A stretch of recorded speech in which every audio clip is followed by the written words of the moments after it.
Greetings.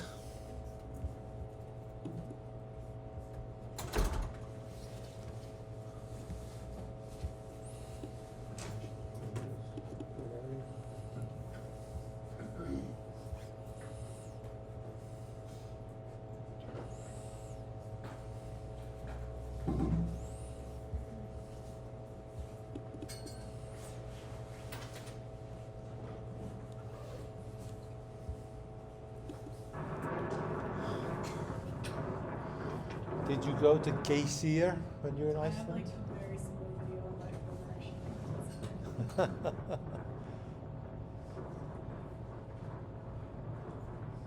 Well, welcome, week 5. I just thought we'd get going. In some other classes we often have eye candy movies at the beginning of the classes, so we haven't really done that so much here. I'm not sure why, I just don't have so many readily prepared things. We'll talk today about, perhaps you can just hear the wind whipping around. We'll talk today about fluids heated in the subsurface and recovering them from the subsurface. We'll talk about gradients in those fluids, and of course, when fluids boil, they become less dense, and all of a sudden the overcapping fluid load pressurizing the fluid and keeping it from boiling is released.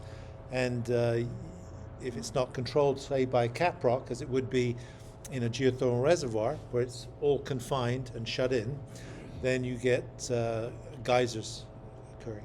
And so we'll talk a little bit about the mechanics of that as we go through our discussion on drawdown in reservoirs in general and geothermal reservoirs in particular, and what the implications of those are for heat outlet. So this is a bunch of students. This is 2015, I think, in Geysir, Iceland, the place that is the namesake for the word that we use for erupting columns of water, like you see in Old Faithful in Yellowstone. And it erupts quite on a reasonable timetable. I think it's every couple of minutes it goes up. So a bunch of people hanging around, and there you go. Not so super spectacular. This would have been in May. So you see snow still on the hilltops, a little cool. So I'm not sure where that was. It's next to a Byrjfjell dam. Iceland, the land of renewable energy, of course. Not so many windmills, not so many solar panels, I guess, either, but certainly abundant geothermal. And I guess their other big resource is hydroelectric power. And this is a dam sitting in basalts, a couple of hours away from Reykjavik, where half the population, probably more than half the population of Iceland live. Don't know what else is here. Also well known for its geothermal plants. I don't know which one is which here. Svartskeni.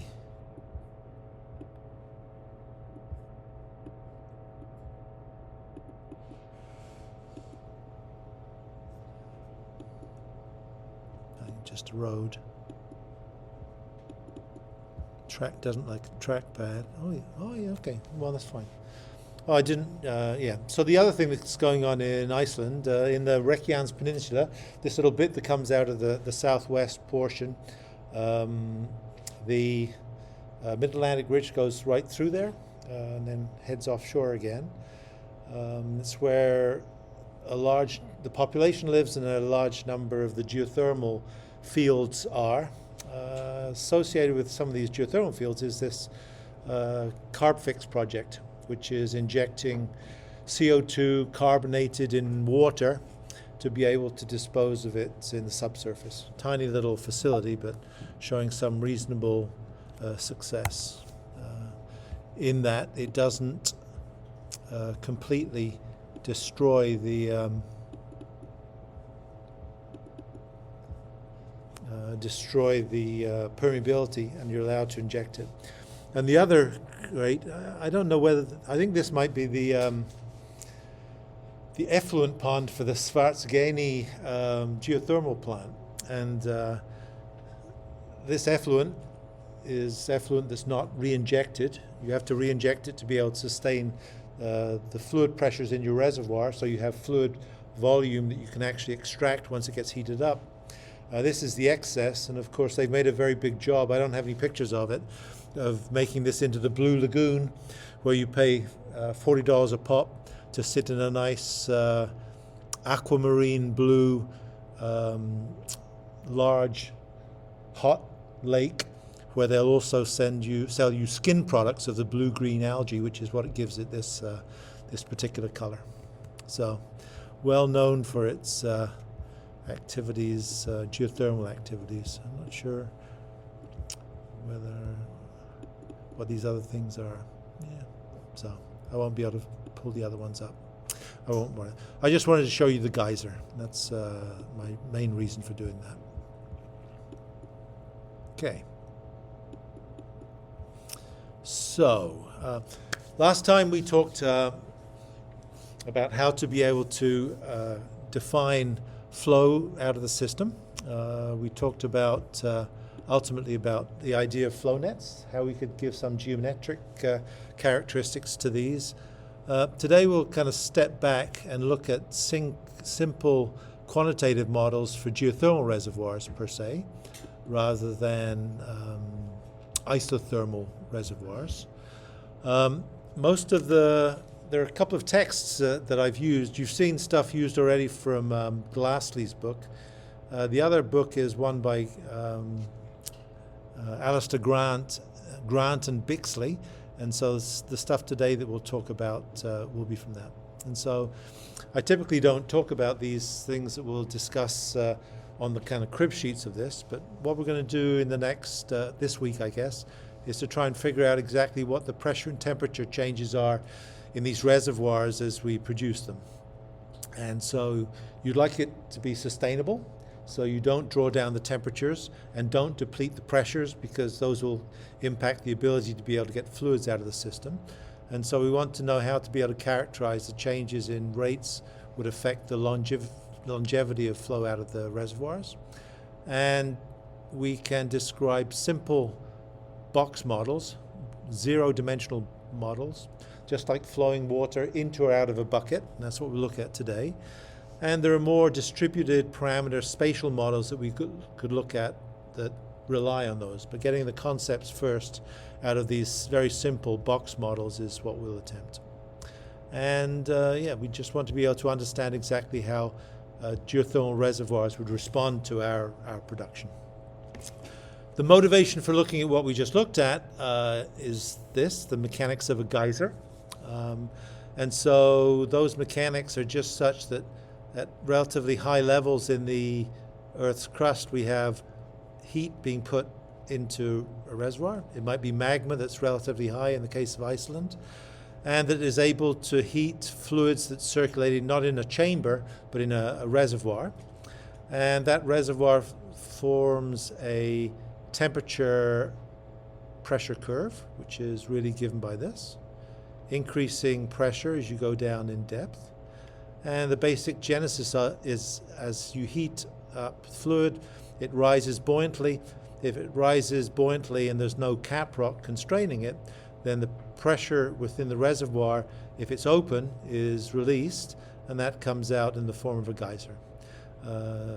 It depletes the pressure, some of the fluid condenses, that sinks down to the bottom of the reservoir as it's cold, and a valve in this has to be able to be activated to be able to result in that. And typically the valve would be a fracture or a conduit that gets filled with liquid water, but when that liquid water is either pushed out by a higher pressure underneath it, by the boiling water underneath it, it's evacuated, and then once that settles down to resaturate, then it will seal, and then pressure will build up again. On larger scale, these go down quite deep. This is 6 kilometers or 6 or 7 kilometers depth. This would be a picture Could be of Iceland, but more likely it would be of somewhere like New Zealand, Wairaki, which we mentioned was kind of a fault-bounded block. So this is a part of the crust that is being pulled apart. As it gets pulled apart, then the block that fails here fails on faults. As it gets pulled apart very slightly, this is able to slide downwards, and you have these blocks moving downwards, which constrain fluid within it, a low permeability region that allows this behavior to happen in the permeable reservoir underneath it. It's supplied from the base by heat, perhaps from magma. In New Zealand, this is the Taupo volcanic zone, volcanic rift zone. So it's being pulled apart, and meteoric fluids are able to come down in the permeable regions where the faults give it permeability, because we talked about permeability of fractures being proportional to aperture squared, or apertures cubed multiplied by the spacing between those fractures. So this is permeable region. Water can get down to depth, be heated up by magma, be trapped within the reservoir, and therefore this whole idea is that the cap rock allows this to stay in place. In these reservoirs, depending on what you expect to find, you'd expect the pressure to change with depth depending on the composition of the fluids. The maximum magnitudes would be relative to the lithostat, which would be that pressures would build according to the density of rock. And so in other words, this pressure would be equal to the unit weight of the rock multiplied by its depth. And the fluids within those, if the rock was impermeable, this would be the maximum magnitude it would attain. But otherwise, if it was merely present at the lithostat, then this particular pressure gradient here would be equal to the unit weight of the fluid, which would be water in this particular case, multiplied by the elevation. So this is controlled by the unit weight. So you know that dP dz is equal to minus unit weight divided by 1. So I guess this would be 1. No, other way around. This would be 1, and this would be the unit weight, in this particular case of water. And so these conform to this. I guess you should surmise from this that this could be an open system, because if Wairaki is New Zealand, these are all reservoirs in New Zealand, in the Taupo volcanic zone, in this kind of structure here. You could surmise from this, if you're projecting pressures, is that since this one goes to 0, this doesn't necessarily have to have a cap rock, and could just be sitting below there. The fact that if you extend this pressure up to the surface means that at the surface it has to be at 20 bars. So 20 times the atmospheric pressure. So if you're keeping fluid pressures in at this by definition, this second one has to be capped in by a cap rock that would allow the pressures to be elevated at that magnitude. Even though within the reservoir, still the change in pressure with depth is according to the unit weight of the fluid. If you look at other locations, Ladrello, the first geothermal plant in the world in Italy. If you look at the hydrostat and the lithostat, so I didn't put this in exactly, but if this is the lithostat, you'd expect that the gradient of this would be something like a third of this, right? Density of water is about 1,000 kilograms cubic meter. and the density of rock is about, said 2,700. So these would be a factor of 2.5 or 3 different. If you look at the pressures in vapor-dominated reservoirs, then the unit weight of that fluid, I think I looked it up before. So if water is 1,000 kilograms per cubic meter, steam is something like 10, could be 100 kilograms per cubic meter. And air is 1 kilogram meter cubed.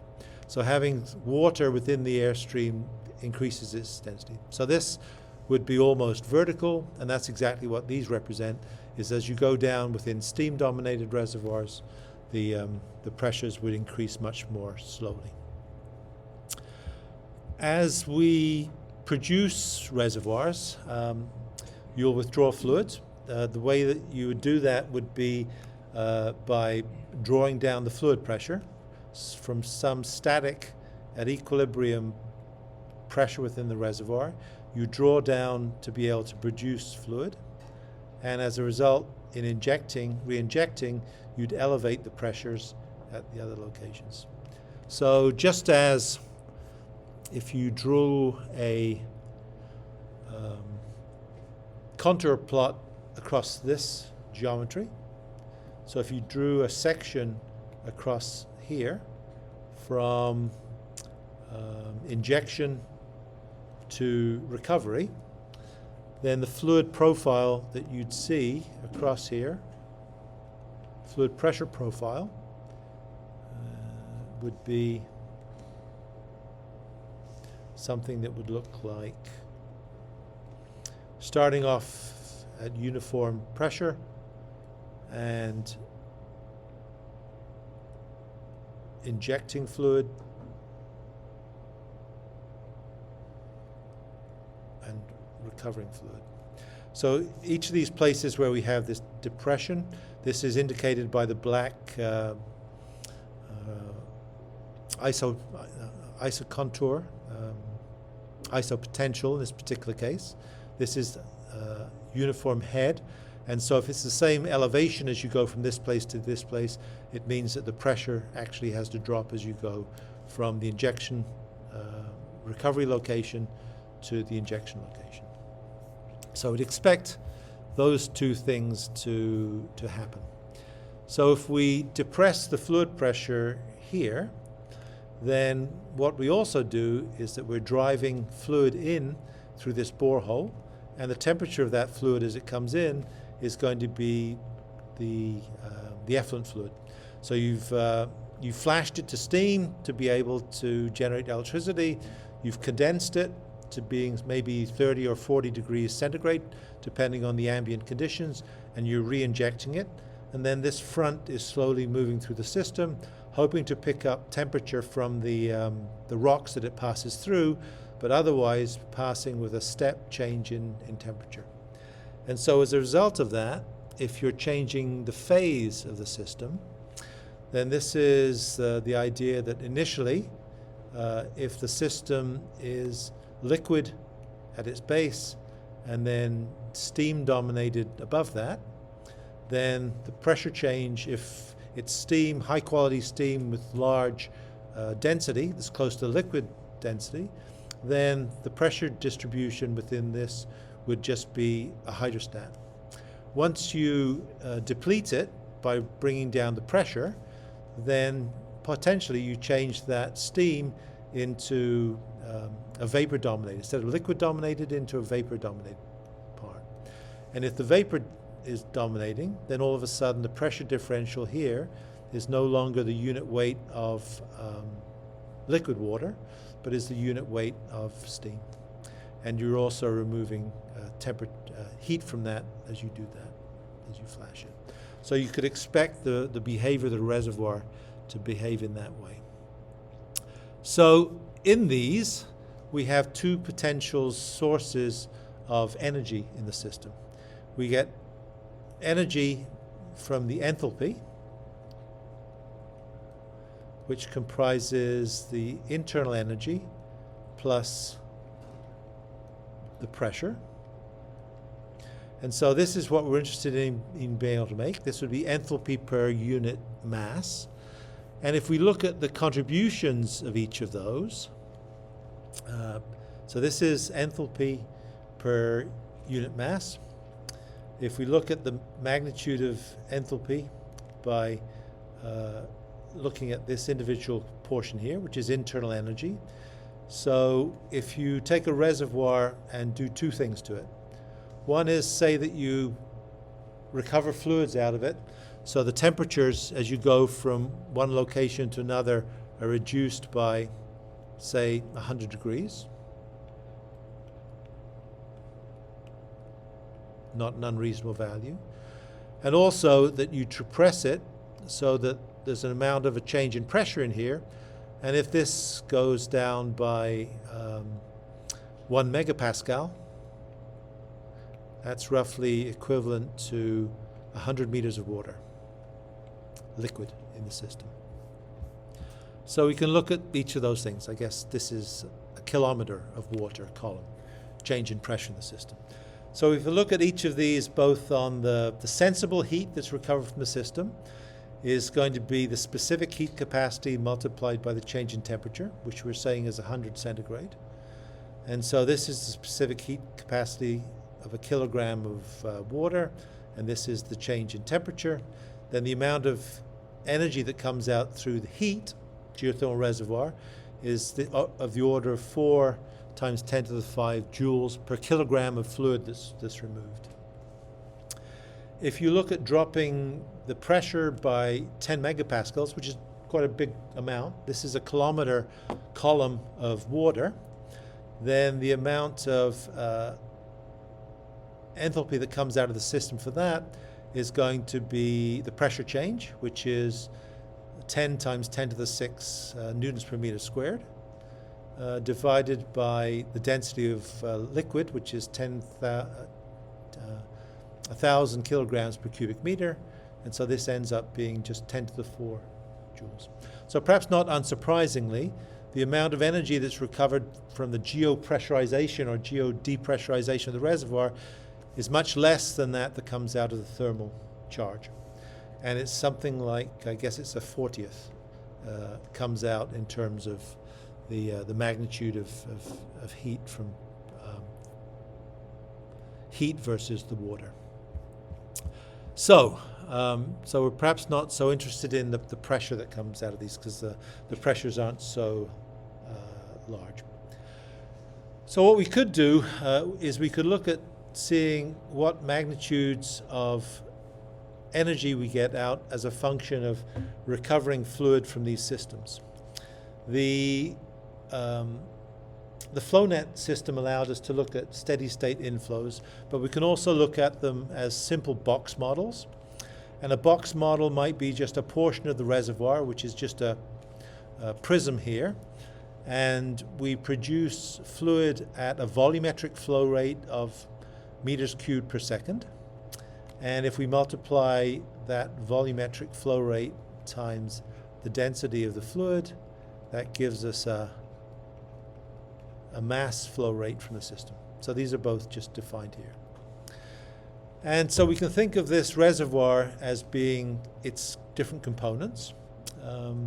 We talked about our definitions of porosity and saturation, and those can be merely taken by looking at the constituents of a porous reservoir, which has water in the pore space and solid grains surrounding it, or it might be water in the fractures and solid blocks surrounding it. But if you centrifuge this out and take the total volume of this reservoir and divide it into the part which is the volume of the voids and the volume of solids, then by definition this gives you the porosity of the reservoir. So we define the porosity of the reservoir in terms of this. This reservoir may be liquid dominated or vapor dominated, so we can divide the different components into the parts which is vapor and liquid. So VS, I guess, is in this particular case is steam, and so the saturations as we define them adjust the volume of that particular phase, steam or liquid, relative to the total volume. We know that the saturations of liquid plus the saturations of steam or vapor have to equal 1 by definition if there are only two phases present. And we can define the behaviors of each of these in terms of the volumetric or mass flow rates out of the system. So if you take that simple closed bucket, that's all it is, a bucket with a top on it, then we can do balances in terms of both mass and heat. In mass, it's pretty straightforward. The amount of material we take out, W is just equal to the volumetric flow rate multiplied by the density of the fluid, by definition. Positive in the sign convention is outwards, and so this has to be a minus sign to be able to balance that.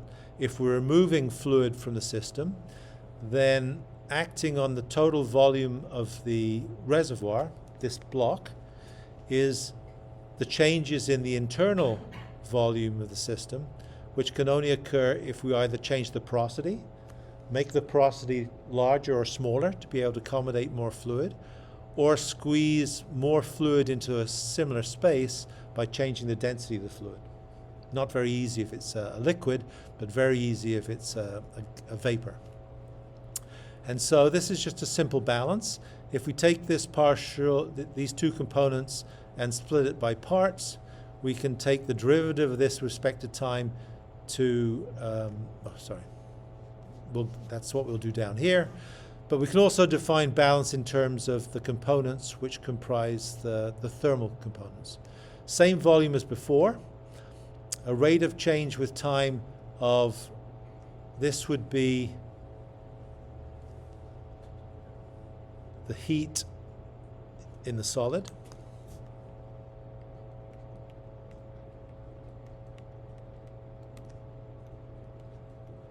Which doesn't go anywhere. And this would be the heat in the liquid.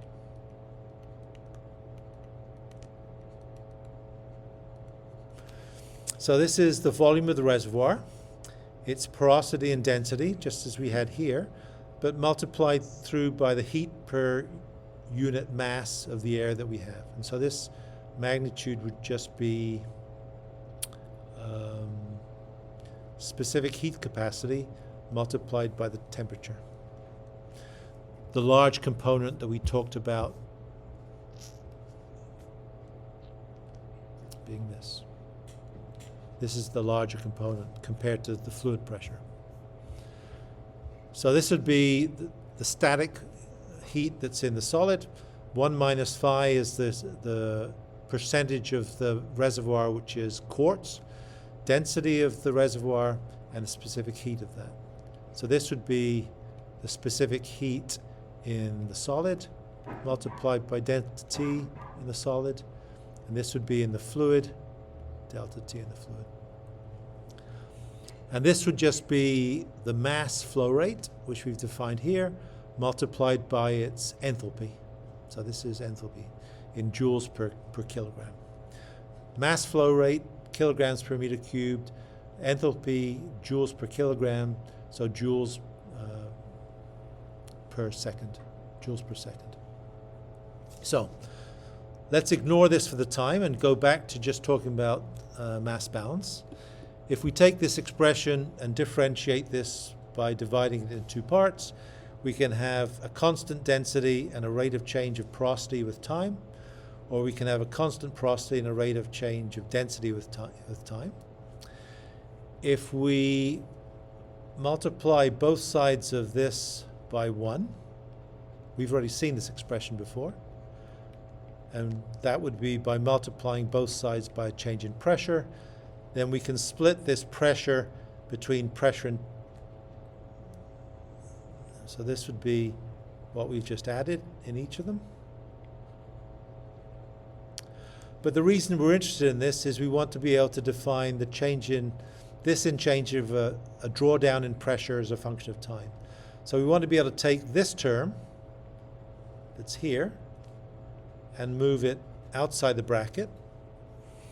And if we do that, then we have reservoir volume, the density of the fluid that comes out of it, and the two components that can make a change within the reservoir. The total volume of the reservoir isn't changing, but the porosity of the reservoir can change if we squeeze more pore space into the given exterior volume, and the density of the fluid in there can change. So if we look at these individual components, this represents the compressibility of the reservoir. So we could take this, and if we define porosity as equal to the volume of voids divided by the total volume of the reservoir. So that's what this is. And then this, by definition, is just the compressibility of the reservoir. And so we said before that a typical skeletal compressibility of the reservoir is maybe something of the order of 1 over 10 GPa. So modulus is GPa, compressibility is 1 over bulk modulus, which is just typical. The other term is actually the compressibility of the fluids.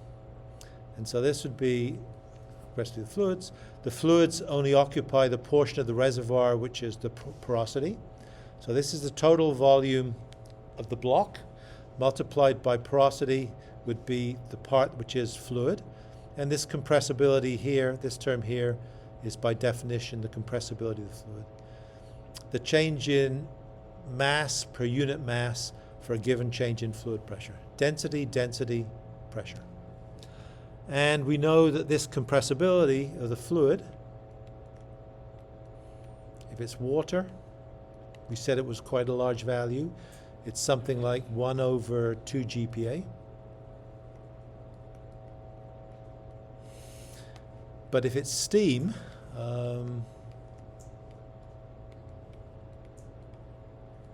it's approximately equal to 1 over the pressure of the reservoir, which is, if we're sitting here, atmospheric pressure, this is 1 bar, which is 100 kPa. Very different from, orders of magnitude different from the compressibility of water. So this would be a very large volume that would come out, but not with much heat content because its density is necessarily very small in the system. So we've seen this before. So if we take these two components and replace these with just the compressibility of the reservoir and compressibility times porosity of the fluids in the reservoir, we get this expression here. We called it a storage coefficient before. This is the storage, hydrological storage defined on a volume basis as opposed to a mass basis, which is just these two compressibilities. I've defined these already in the previous. And so if we wanted to, what we could do is if we define this whole term as a storage, we could multiply, we could divide both sides through by S sub V.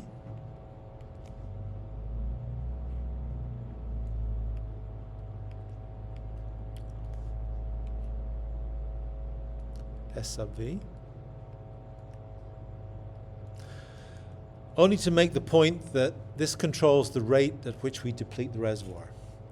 So if you think about depleting it at a very high volumetric flow rate, or where the storage is very small, in other words, the storage is small, so a small change in volume gives you a big change in pressure drawdown in the reservoir, then you'd expect to be on a curve that looks like this. So merely by taking, so now this is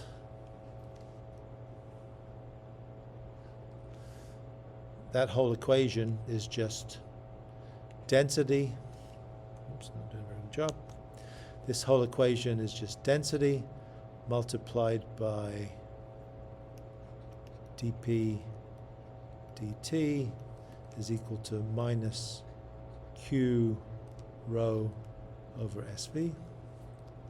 Guess we get rid of this on each side. And so by definition, the rate of change in pressure is largest when this magnitude on the right-hand side is largest. This would be a positive flow out. This would be a drop in pressure as it goes down. So the sign convention kind of takes care of that. But the only significant feature is that when this overall term on the right-hand side is large, then you get a fast depletion in pressure. If it's small, then it would be much shallower. So these two represent this. So we can look at the ratio of these two parameters, and they control exactly what's happening in the reservoir. Yeah, okay. The other opportunity is that if we're dealing with then a reservoir which instead of being water-filled is actually steam-filled, then if the compressibility really is so high as it's given by the local pressure rather than the stiffness of the medium, then you can probably disregard this first term, which is the compressibility of the mechanical part, and rewrite the volumetric storage, if you like, as the volume times the porosity multiplied by the compressibility of the fluid. If the fluid compressibility is steam, then it's equal to 1 over the pressure of the reservoir. And so if you substitute for compressibility as 1 over pressure, then you get this. And we know from the ideal gas law that pressure is equal to rho RT. T is an absolute pressure, temperature, and P is an absolute pressure as well, obviously. This is in Kelvin, relative to Kelvin. And so this, because the compressibility of the steam is so compressible compared to the rest of the reservoir, this would govern the behavior of the system. So we've made the case that we think the drawdown rate is controlled by this, either in terms of volumetric behavior, or if we keep the density in here. So this term here is the mass recovery rate, M. So this term here is just going to be SV multiplied by density on each side. So we just removed that. So we can define this behavior and look at the effectiveness of how much volume of fluid, how much mass of fluid is removed from the reservoir as we give it a single change, say in drawing down the pressure by a kilometer, not by evacuating the reservoir, by desaturating it to a depth of a kilometer, but dropping the pressure in a well that might be 2 kilometers above it from the surface down to a kilometer below the surface. In other words, this pressure change within the reservoir would be equivalent to 1 kilometer of a column of water. So we can calculate the amount of mass that's removed as a function of this storage coefficient divided by the pressure. And so conversely, we can calculate the mass that comes out if we apply a pressure change. If we apply, if it's liquid dominated, the reservoir is a kilometer by kilometer by kilometer. So this is 10 to the 3 meters all cubed equals 10 to the 9.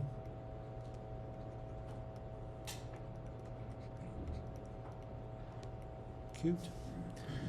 And if we have the compressibility of water, so this is 1 GPa, not 2 GPa, 10 to the 9 pascals, and the pressure change is 10, this is 10 to the 1, so this is 10 to the 7 pascals.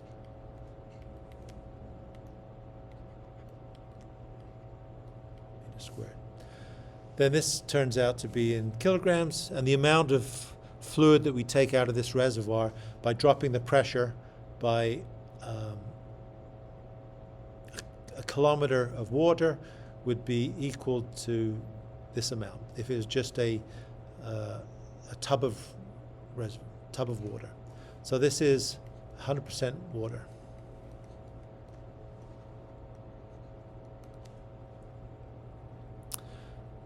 So if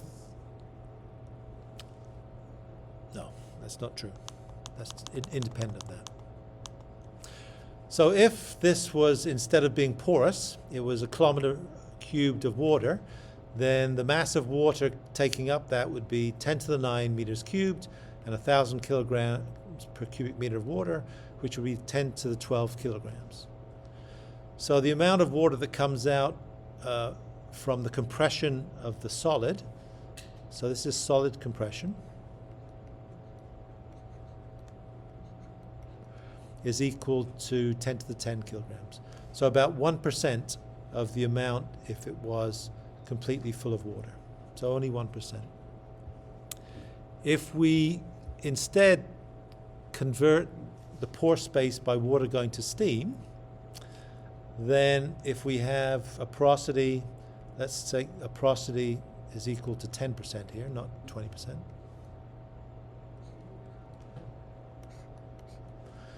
Then the total volume of that reservoir multiplied by 10% of water all going to steam and therefore going to nothing would be 10% of that. And so the amount that would be removed would be 10 to the 11 kilograms. So by way of making the point that by drawing down pressure within the reservoir, by drawing down by a large amount, a kilometer head of water within the reservoir, you make 1% of the total volume of the reservoir coming out of that, 100th of it. If you evacuate the porosity, this is quite a low porosity, it might be probably more likely to be 20%. By evacuating water to steam and taking that out, you make 10 times as much as you get through natural compaction of the reservoir. And that's the release that comes out of storage. So we can play some little games to get relative magnitudes of the fluids that we'd be producing. And of course, that mass of fluid gives us a certain amount of heat that is then removed from the reservoir. So we can also use the idea of looking at transient behavior. So if you take the box that we had before, and we look at, as a function of time, remove water at some rate. The mass rate that we remove it is just the product of that volumetric flow rate multiplied by density. And from what we know about this is that if we apply a drop in pressure and get a volume out, we'd expect the converse, that if we remove a volume, at the same token, we'd drop the pressure within the reservoir as a consequence. So if we come at from the other angle and think of the amount of fluid that we're removing as a function of removing this volume or the equivalent mass, then we will drop the pressure in the reservoir by a certain amount. And of course, if it's a closed reservoir and you keep on dropping that pressure continuously, then ultimately you'll completely deplete it of any fluid pressure within the reservoir and any volume of fluid within it. So we might want to choose a volumetric flow rate or mass flow rate that allows us to have a sustainable reservoir that drops the pressure to some amount that we can handle, but where that fluid pressure, as we go from injection to recovery, is enough to move enough fluid across the reservoir to be able to sustain recovery of heat from it. So that's what we can look at now. This will be our closed box system. We'll start off at an initial reservoir pressure of P0. We'll recover fluid at some amount. If we don't replenish fluid at some amount less than this, then we'll completely deplete the reservoir. So we would have a recharge rate, which is not greater than, which is less than the recovery rate. And so if we get this fluid out by dropping the pressure, initially it'll come out at a high rate, but at some stage these recharge rate and the recovery rate will become equal, because what's driving flow within the reservoir is the pressure drawdown. So as you recover at some volumetric flow rate, the pressure will go down. As the pressure goes down, the recharge will increase, because it's driven, you could imagine it being driven by Darcy's law.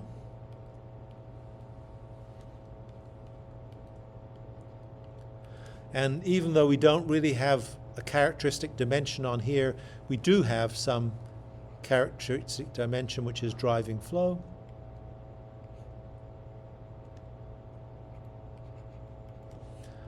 And if we multiply this by an area on both sides, then this by definition is Q.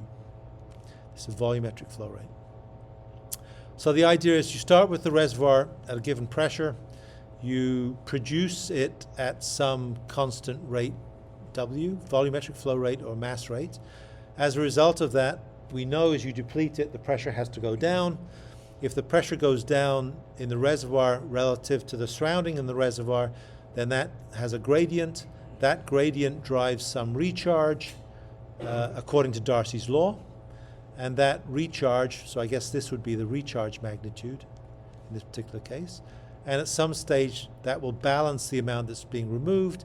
And at this case, the pressure drawdown in the reservoir stops. I guess that's all we're trying to do. So we take fluid out at some rate, Q or W, and it drops down. We can write the pressure change as a function of the volume that we take out as being equal to this. The mass rate out, the compressibility of the reservoir storage, gives a change in pressure in some kind delta T. As we draw the pressure down, there's a differential in pressure which builds up a recharge magnitude. And as that recharge magnitude builds, it ultimately becomes equal to the amount that we're drawing at a steady rate. So at some stage, the rate taken out and the rate recharging it will balance each other, and the mismatch for those would be the net accumulation. And so you can write a very simple conservation law that describes that behavior, which says that the rate of change of volume within the reservoir, so this storage coefficient times dP says how much is removed from the reservoir, and is balanced by the difference between how much is taken out and how much is recharged, with this recharge being driven by the fact that you're setting up a gradient between the outside and the box. So we can define this. So this is depletion, if you like.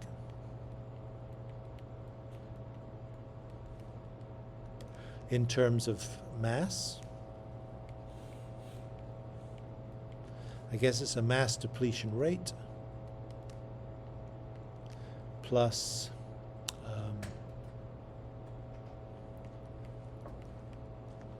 injection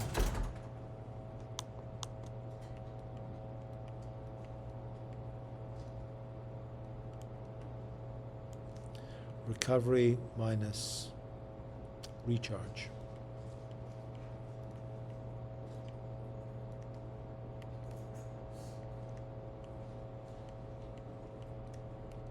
Just a simple mass balance in this particular case.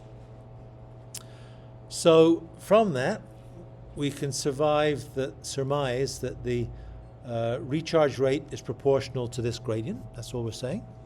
So this delta P multiplied by some length scale, which we don't really know what it is because it's just a zero-dimensional box. There's no gradient inside it. But the recharge rate is going to be proportional through some coefficient that we don't quite know yet to the pressure difference.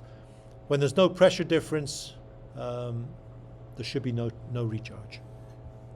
And as the pressure difference gets larger, then the recharge rate will grow. And once the recharge rate is equal to the recovery rate, then by definition it'll be at steady state, and this term will not change with time. And so from this simple expression, we could surmise that the behavior will be something like this. This is behavior with time. This is our simple zero-dimensional differential equation that says that the recovery rate is going to be equal to some coefficient.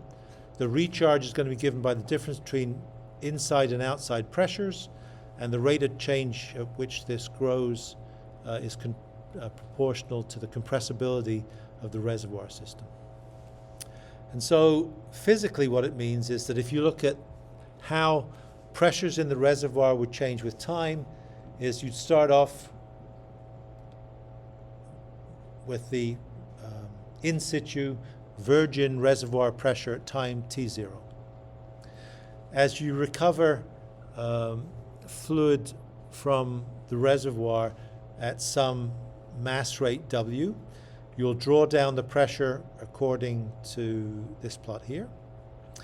And at some stage, when the recovery rate is exactly equal to the recharge rate, then this pressure change will be equal to 0, and there'll be no net change in pressure with time because this is flat, and you can define the ordinates of these 2 points. The first is that in solving this differential equation for these boundary conditions, it has a solution which is something like this. It's an exponential solution. The pressure drawdown is given by this rate and this. When it reaches equilibrium, this term is given by when this coefficient here, T times alpha, which we don't know, divided by Sm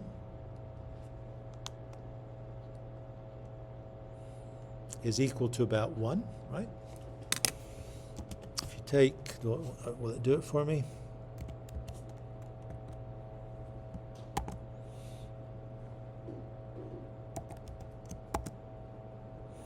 So you can 0.3. If it's equal to, if you make life difficult itself, 2.3, right, it's 0.1. So when this term, the exponential term, is of the order of 1 or 2 or 3, certainly not 10, right? When it's equal to 10 minus 10, it's equal to 0.00000, right? So we can actually get the magnitude of this. I don't know if it'll go away. So the magnitude of this term, when it's larger than about 1, then this term is equal to essentially 0 compared to this, and then this is equal to this magnitude. So we can define the ordinate when this exponent is equal to about 1, and that will be this point here. So that will occur when this term here is equal to about 1, just from the form of this solution for the ODE, zero-dimensional ODE. And at this stage, since this term has dropped out, so when this term is greater than 1, then we're on this portion of the curve, then by definition, the pressure drop within the reservoir will be equal to, this will be 0. Actually, I'm going to write it out. So the pressure drop will be equal to W over alpha.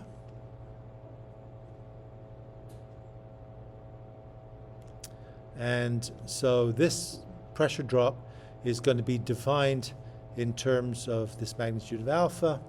And we know from this that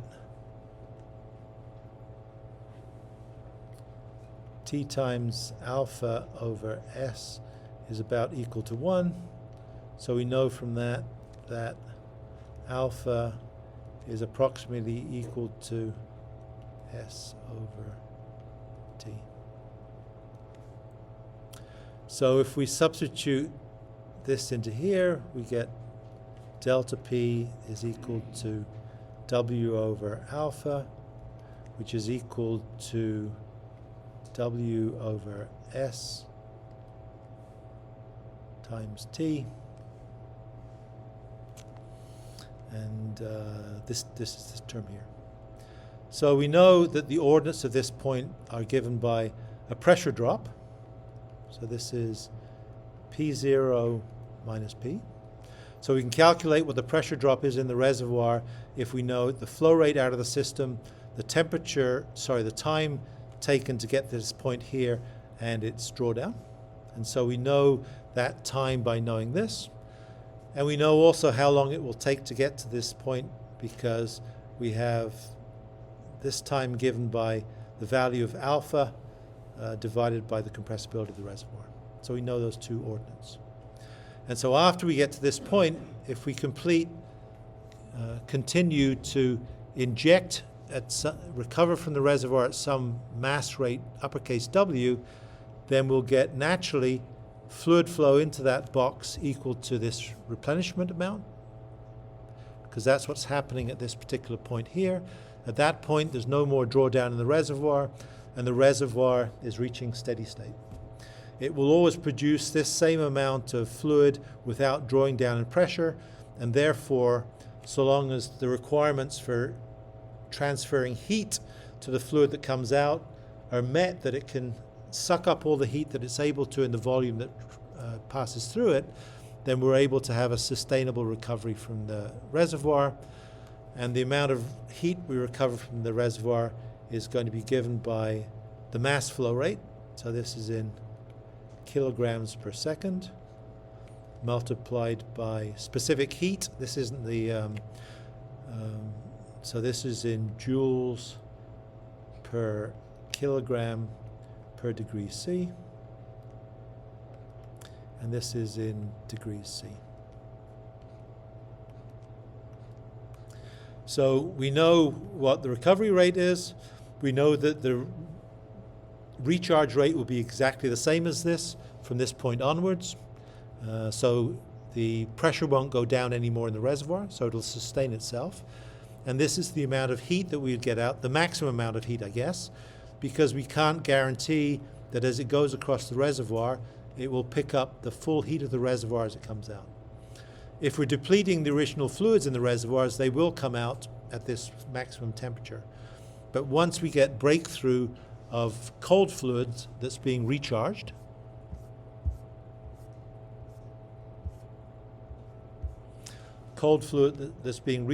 that's working its way across the reservoir, once this front hits this recovery well, then potentially if the rocks haven't transmitted to this fluid the heat from the reservoir, then you'll end up dropping delta T. So that has to be the maximum temperature that comes out, energy that comes out of the reservoir. And I guess if we wanted to calculate what that would be, we can parameterize it in terms of this reservoir compressibility. It's a function of porosity. I guess we define porosity as this: density of the fluid, the volume of the reservoir, and compressibility. And we have the value of alpha, which is the ratio of the injection rate and the drawdown that's occurred within the reservoir. If we want to know what the mass flow rate is, we can define that the volume flow rate and density. If we want to write this volumetric flow rate, then I guess we can write it in terms of Darcy's law, which is these blue bracketed terms. Permeability, viscosity, dP dx or dl, and multiplied by the cross-sectional area of flow.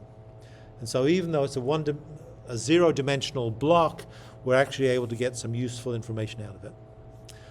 A ballpark estimate of how long it takes to draw down to the maximum magnitude, what that maximum drawdown magnitude would be, and if we know each of these, we're able to calculate what the sustained energy recovery rate would be if we know the mass flow rate, specific heat capacity, and the temperature. The only thing that we have to assume is that this is the maximum temperature between the initial reservoir temperature and whatever we condense the water at before we re-inject it, 30 or 40 degrees centigrade perhaps. That could be the maximum amount. And if there's already been a thermal breakthrough that has occurred, then this temperature might go to 0. Right? So once this little kink in our injection, if this has not been able to, this is a cold tongue of fluid that's moving towards the injector. If this cold tongue of fluid hasn't been resident long enough to be able to pull heat from the grains or the blocks within the reservoir, then this tongue will break through and the temperature difference in the reservoir relative to the re-injection temperature will be 0. This would be the original delta T, and this would be the final delta T in the bottom. Okay. How are we doing for time? Okay. Okay. So I won't maybe start off on this. Yeah, all right. I'll introduce this. So that represents one way to look at a reservoir. And so this would represent the case maybe if we took a well, and so far what we looked at was just the fact that the whole reservoir was a given volume. I'm just going to draw the cube we already had. So this is the whole reservoir, which we called uppercase V. And that everywhere within this reservoir, the pressure is constant. Not very good. Too much of a blunt instrument because the page is now big. So that's fine. So that's maybe useful. It means that we start off with a pressure, if we draw it with location, and we draw here, then maybe it starts off at time 0 as this, and then at time infinity, it's some smaller magnitude. So this would be P0. This is what we've called P. So this is what it would look like in here. This is what it looks like in terms of time, where it starts off uniformly at this magnitude, gets drawn down to this, and then stays at this pressure from then on in. So that's kind of a simplified view of what we have. We said from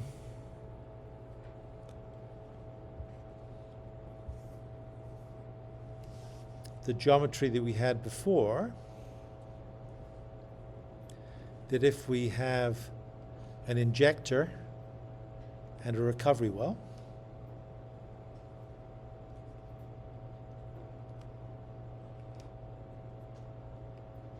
and each one of these are balanced in terms of a mass flow rate or a volumetric flow rate or a mass flow rate, then I'm just going to do this.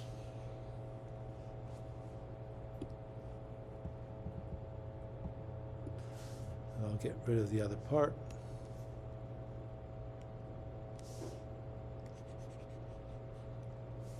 And I did this because I want to be able to do this. So if we draw now the pressure distribution across the top, just as we've done before, then we start off at some pressure P0. This is our distance across the system. But now, by virtue of what we're doing here, we're going to draw down pressure within this wellbore, and we're going to elevate pressure in this wellbore. Forget that I'm drawing on the top of this. So if this is at time T0, then at T infinity,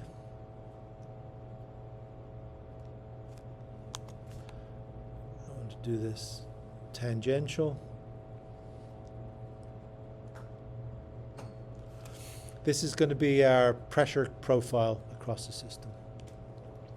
And so we know that that's the case because we made that point when we talked about flow nets. We drew this cameo that went across from one side to the other. That if you inject here and you recover here, then you, this is the wrong way around. So this would be minus pressure. Oh no, that's correct. So this is recovering from here. Yeah, as it's drawn, this is injecting here and recovering here. So this is backwards. Yes. This should look like this. Not the other way around, right? Injecting water here is flowing across the reservoir and it's being recovered here. So I just do it backwards. But it has to look like this, and it's not linear across the system like our simple model. And so if that's the case, and we're going to have this radial flow, such as given by this picture here, then one way to represent that would be at our recovery well, then maybe we have a closed system that looks like this.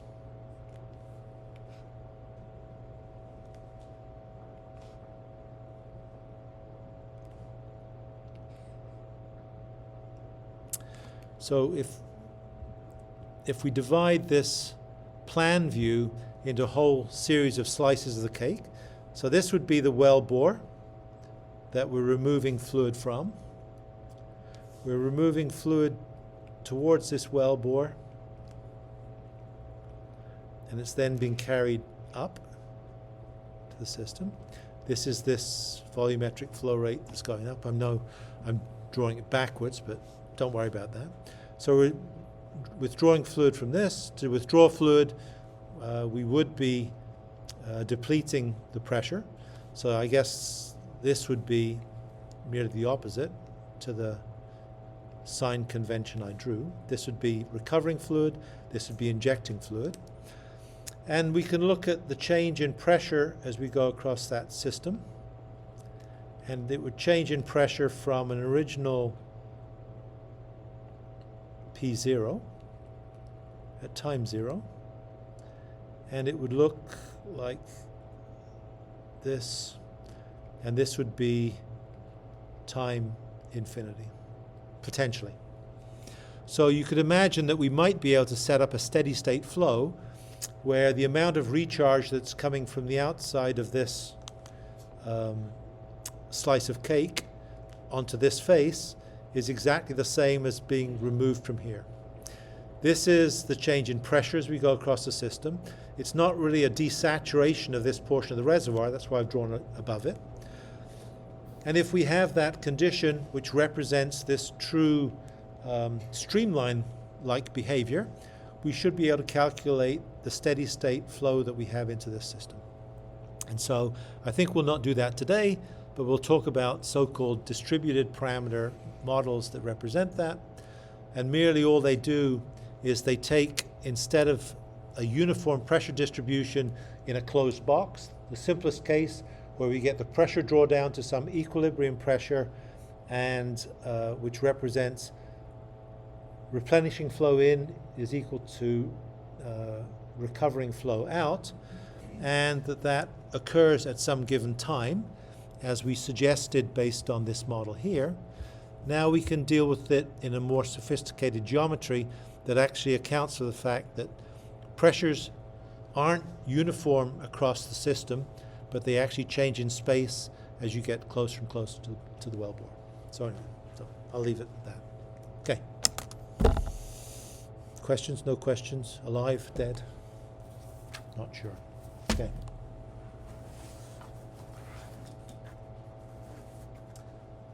I did forget to do one thing as I do this, and that is Arash Dahi asked me to mention that there's a talk on Friday from a guy coming in from Peking University Huaraches has some connection. It's in 157 Hostler on Friday at 11 o'clock. And he's talking about thermal short-circuiting in EGS reservoirs. So the stuff we've talked about today, we're talking about drawing down the reservoir to get a pseudo-static system where the amount of fluid going in and the amount of fluid going out are imbalanced. That gives us a certain drawdown in the reservoir. We don't want that drawdown to be so much that it's completely depleted of fluid, so we have to control that. And that if we do that, from the amount of the volume, the mass rate of fluid going out, we can get the amount of energy so long as it builds up the full temperature of the reservoir by having a long enough residence time for the re-injected water. If we don't, we end up with delta T being small, and we end up with a worthless reservoir.